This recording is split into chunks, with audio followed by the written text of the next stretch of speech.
Bienvenue chez Appartement.tv. Dans 6 mois, nous avons rendez-vous à Bruxelles, au ESL, pour le 7e salon de la copropriété. De nombreux exposants ont déjà confirmé leur participation et les préparatifs sont en cours. J'en parle aujourd'hui avec l'organisatrice de l'Union des syndics, Madame Dominique Krigovitz. Cher Dominique, Bonjour. bienvenue sur notre plateforme Appartement.tv.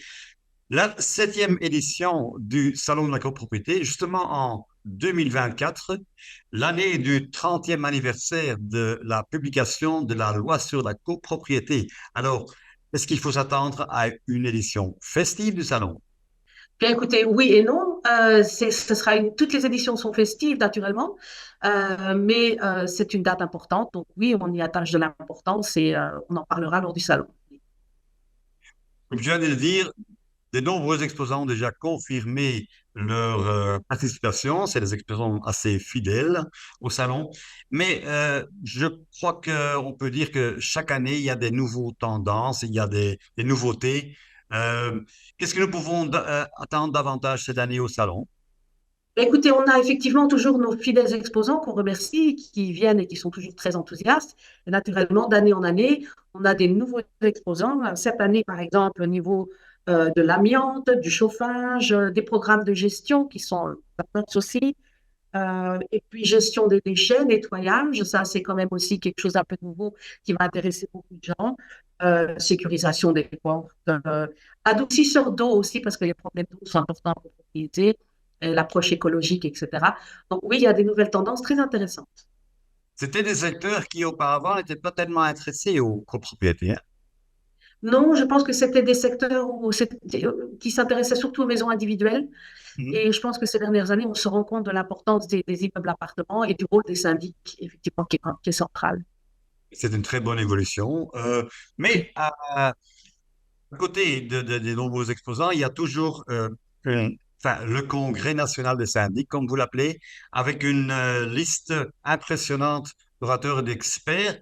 Est-ce que cela est votre contribution à la professionnalisation de la profession? Absolument. Les syndics sont toujours en demande d'informations. C'est un métier qui évolue constamment. La gestion technique a explosé ces 20 dernières années. Et donc, on ne peut pas faire un salon de la copropriété sans apporter toutes ces informations techniques qui viennent effectivement d'experts. Donc, cette année, on aura aussi des experts sur eh bien, l'amiante, évidemment, tout ce qui concerne aussi le béton, les contrôles techniques qui sont très importants pour la propriété de Mhm. plus en plus.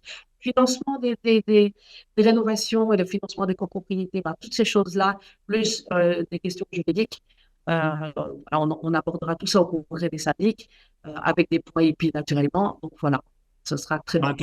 Quand on parle du salon, on risque d'oublier d'autres choses que l'Union des syndics offre euh, au secteur, disons.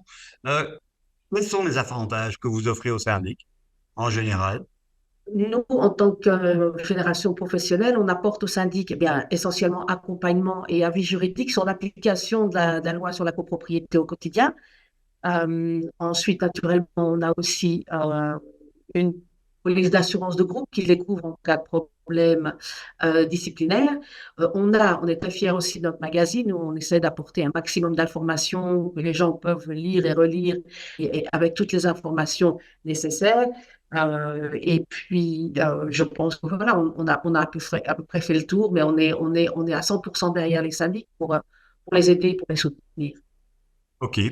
Nous allons évidemment suivre cette évolution et on vous donne déjà rendez-vous le 14 novembre au ESL pour le 7e salon de la copropriété. Merci Dominique et Avec plaisir.